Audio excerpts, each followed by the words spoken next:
challenges from exhibitionists and not asking you to fight, challenging you to fight. It's already begun to happen, hasn't it? Yes, it has. How do you deal with it? When I first learned martial arts, I too have challenged many established instructors. And of course, some other challenging me also. But what I have learned is that challenging means one thing, is that what is your reaction to it? How does it get you?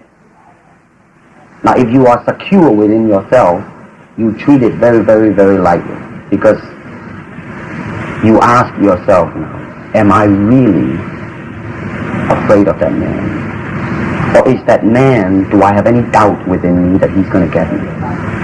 But if I do not have such doubt, and if I do not have such fear, I would certainly treat it very lightly, just as today the rain is going on strong, but tomorrow maybe the sun is going to come out again. I mean, it's like that type of a thing. Of course, they can't lose by challenging you. Even if they lose, they get the publicity of being a guy who actually fought. Well, let's face it. I mean, in Hong Kong, can you have a fight? I mean, a no-hold-bar fight. Is it a legal thing? It isn't, is it? And to me, you see, a lot of things, I mean, you know, like challenging and all that, I am the last to know. I am always the last to know, man. I mean, I always find out from newspapers, from reporters, before I personally realize what the hell is happening. Bruce, you were teaching martial arts in the States, and yes. two of your students were Steve McQueen and James Coburn. Did you find them tough people, the way they portrayed on the screen? Well, first of all, James Coburn definitely is not a fighter. Lover, yes. I mean, he's really a super nice guy.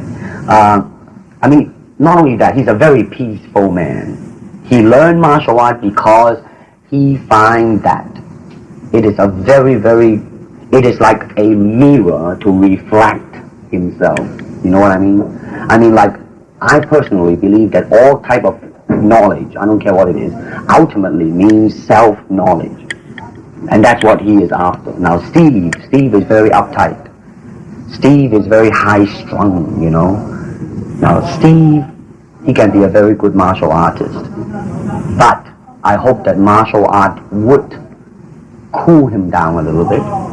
Maybe make him a little bit more mellower and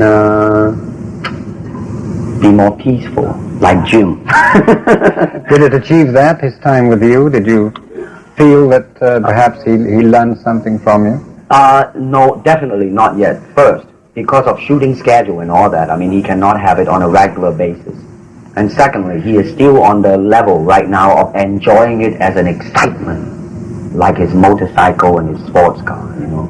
Some for release of his whatever, anger, whatever, you name it. Bruce, how much of your screen personality is really you?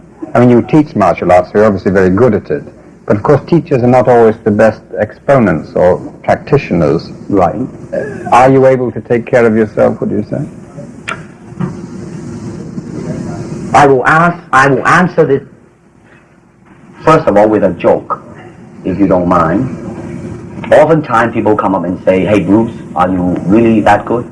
I said, well, if I tell you I'm good, probably you will say I'm boasting. But if I tell you I'm no good, you know I'm lying. But, all right, going back to be truthful with you. Let's just put it this way. I have no fear of opponent in front of me. That I am very self-sufficient. That they do not bother me. And that should I fight, should I do anything, I have made up my mind, and that's it, baby. You better kill me before. Bruce, in The Big Boss, you play a man who's very slow to anger. Yes. He's shy, diffident. You even stay out of fights in the early scenes because of a promise you made to your mother. Yes. Is that a little bit like you, or is this just a screen personality? This is definitely a screen personality, because as a person, one thing that I have definitely learned, and my life, it seems like